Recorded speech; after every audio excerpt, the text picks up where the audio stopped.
Rocky Gerung disomasi, rumahnya terancam digusur. Denny Siregar, oalah Rung Gerung, ternyata. Ditulis oleh tim redaksi jurnal dari berbagai sumber. Rumah Rocky Gerung di Blok 026, Kampung Gunung Batu, RT 02 RW 11, Kelurahan Bojongkoneng, Kecamatan Babakan, Madang, Kabupaten Bogor terancam dibongkar PT Sentul City Tbk.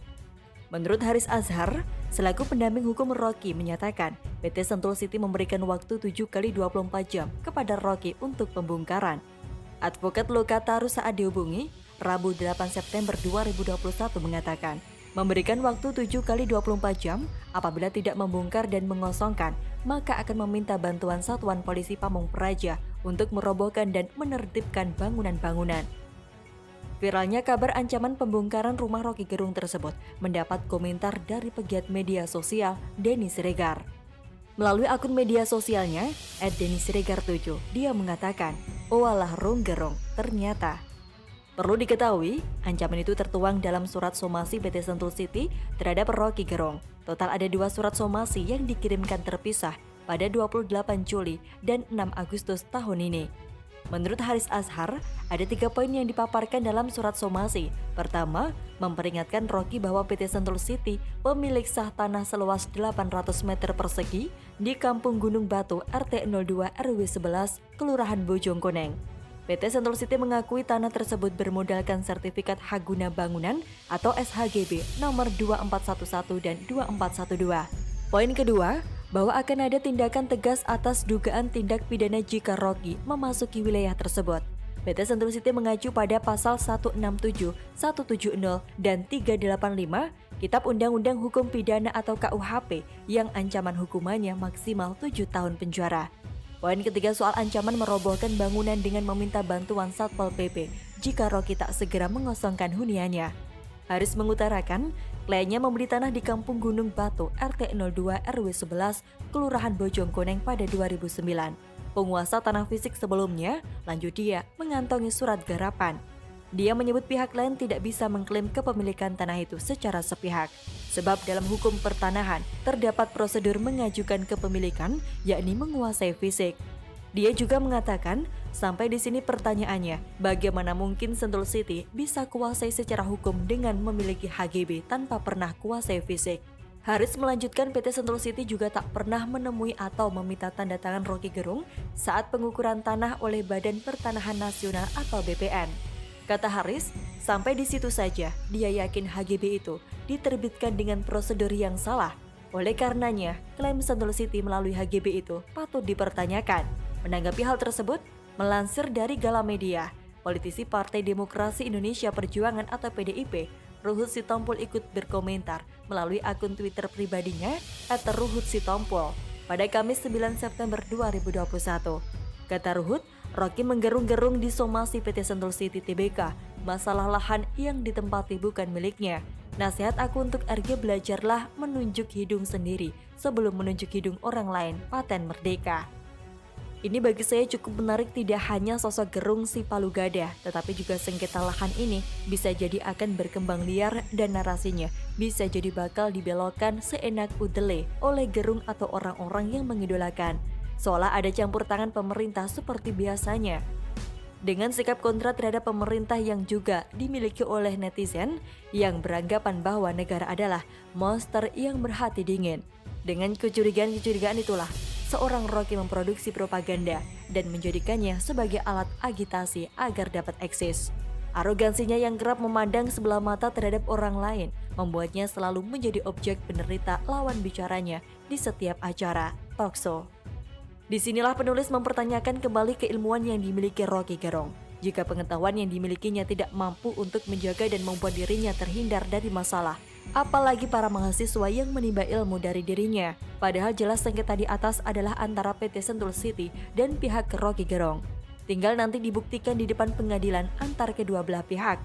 Jika memang ternyata klaim PT Sentul City terbukti benar, ya Gerung harus robohkan bangunan rumahnya tersebut dan pergi. Sesederhana itu.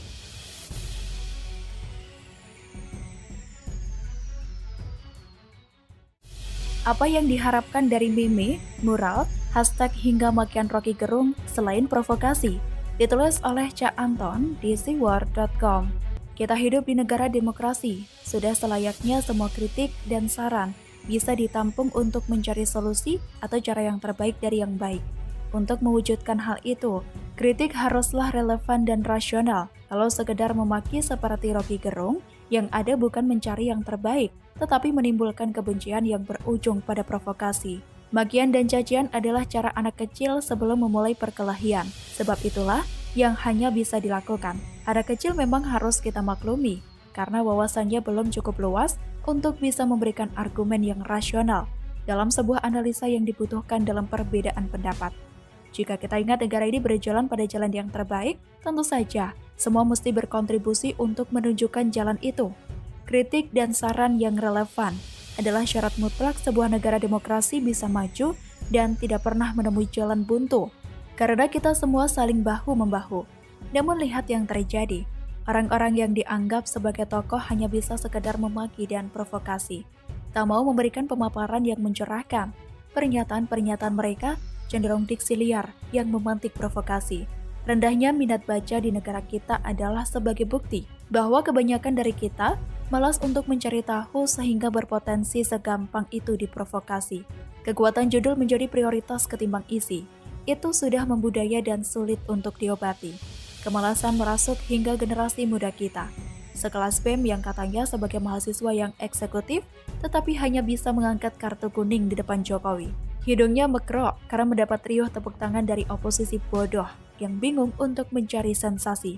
Belum lama ini, meme diberikan lagi oleh BEM dari universitas yang katanya hebat di negeri ini. Meme tanpa argumentasi selayaknya dasar pendapat yang harusnya diberikan untuk pencerahan kepada masyarakat dan pemerintah dari generasi muda yang katanya terpelajar dan inovatif. Meskipun meme itu seru, tetapi tidak begitu menjadikan demokrasi menjadi berkualitas. Meme lebih cocok untuk jualan produk atau lelucon semata. Oleh sebab itu meme sebaiknya tidak usah digunakan, baik itu oleh pendukung ataupun lawan politik Jokowi. Itu kalau kita ingin membiasakan budaya demokrasi yang berkualitas, bukan demokrasi ala anak kecil yang suka berkelahi tanpa alasan yang benar-benar kuat dan penting. Lalu bagaimana dengan mural? Mural adalah protes secara lama. Di zaman dulu, untuk mengutarakan pendapat begitu sulit. Kolom-kolom media dikuasai oleh orang-orang yang katanya ahli. Rakyat jelata tidak mendapat porsi untuk bersuara. Mau tidak mau, agar suaranya didengar, mural jalanan pun dilakukan. Namun saat ini di tengah perkembangan teknologi, suara kita begitu mudah untuk disampaikan. Mural tidak lagi relevan untuk menyampaikan pendapat, apalagi tulisannya cuma Jokowi not found 404. Tak ada masukan yang berarti selain menimbulkan provokasi di tengah pandemi. Jika saat ini tidak ada pandemi, hal seperti itu masih cukup bisa dimaklumi. Tetapi, provokasi di tengah pandemi berpotensi merusak kondusivitas yang berujung pada kita-kita rakyat jelata juga korbannya. Mural tepatnya untuk propaganda yang mencerdaskan publik tanpa pandang bulu seperti menjaga persatuan hingga menjaga alam raya ini dengan baik. Selain itu, masih banyak fungsi mural yang lebih tepat dan berfaedah ketimbang memantik provokasi. Lalu bergerak dengan kehidupan masa kini yang tak lepas dari medsos, tempat meme bertebaran. Begitu pula dengan berbagai hashtag yang juga kerap tak menggambarkan apa-apa. Cuma sekedar tanda pagar disertai dengan tulisan pendek yang cenderung memprovokasi. Saya Cak Anton, tidak memiliki julukan dan posisi suci, serta hebat seperti orang-orang yang kerap memaki seperti Rocky Gerung yang dihormati dalam kelompoknya tersebut. Kalau saya yang hanya rakyat jelata saja bisa beropini panjang lebar dengan berusaha tetap rasional, maka saya yakin mereka pun sebenarnya bisa. Begitu pula dengan orang-orang yang kerap menjual nama NKRI dalam jargonnya. Saya paham, meme itu untuk penetral dari meme-meme yang kerap memprovokasi. Begitu juga dengan berbagai hashtag, tetapi ada baiknya dibuat dengan lebih mencerdaskan. Meme yang diolah seperti komik dengan data yang dibuat padat agar mencerahkan, begitu pula dengan hashtag pun harus disertai dengan uraian yang juga mencerahkan. Udah itu aja, Cak Anton.